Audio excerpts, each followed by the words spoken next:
Sekarang saya akan jelaskan masalah kisah Nabi Zakaria dan anaknya siapa ya. Di sini dijelaskan nih. Jadi Nabi Zakaria itu di dalam Al-Quran dijelaskan punya anaknya itu di usia senja lah, usia udah sangat ini ya gitu ya, opung-opung banget gitu kalau kata bahasa Batak. Nah di halaman ayat 38 tetap masih Al-Imran ya. Nih, di sanalah Zakaria berdoa, di sanalah itu di masjid, di musola gitu kan. Zakaria berkata, "Ya Tuhanku, Tuhannya." Dia berkata, "Ya Tuhanku, berilah aku keturunan yang baik dari sisimu. Sesungguhnya Engkau Maha mendengar doanya." Doaku berarti kan doa Nabi itu. Maksudnya gitu.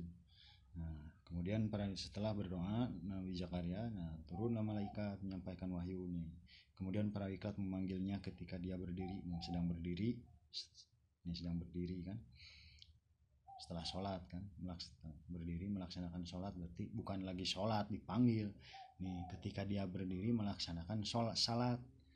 Kalau Quran harus jeli ngerti ini. Nah mungkin malaikat memanggil Nabi Zakaria sedang sholat, berarti lagi berdiri, berarti mau selesai, habis udah beres sholat ya. Di mihrab berarti setelah jadi imam, Allah menyampaikan kabar gembira kepadamu dengan kelahiran Yahya. Jadi sampaikan kalau kamu akan punya anak namanya Yahya. Jadi Nabi Yahya ini anaknya Nabi Zakaria yang membenarkan sebuah kalimat firman dari Allah, panutan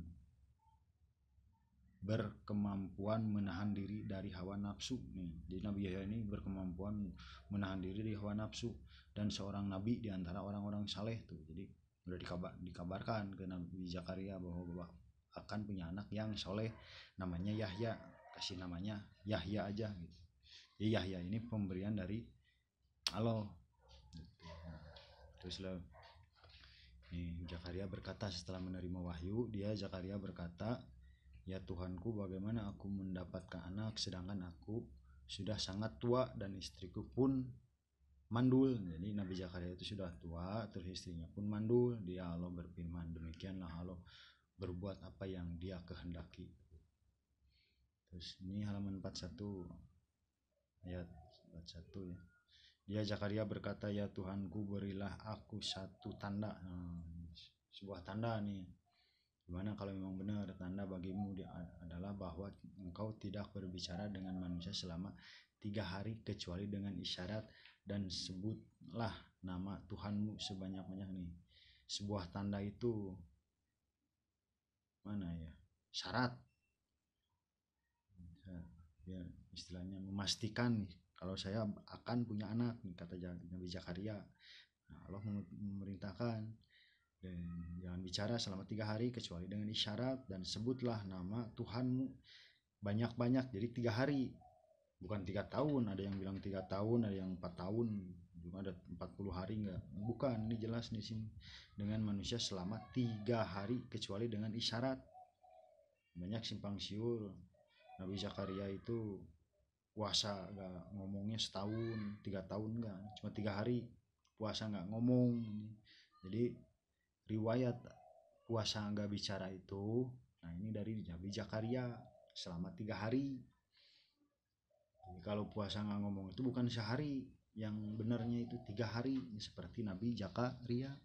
Dan isyarat, dan sebutlah nama Tuhanmu sebanyak-banyaknya. Jadi ini disuruh dikir atau Asmaul Husna gitu kan, maksudnya gitu. Dan bertasbihlah memujinya pada waktu petang dan pagi. Nih jelas ya. Jadi bukan 3 tahun puasa gak ngomongnya Nabi Zakaria, tapi 3 hari.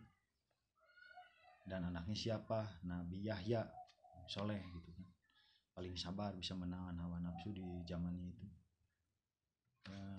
Oke, sekian dan terima kasih, semoga bermanfaat. Wabillahi taufik wal hidayah. Wassalamualaikum warahmatullahi wabarakatuh.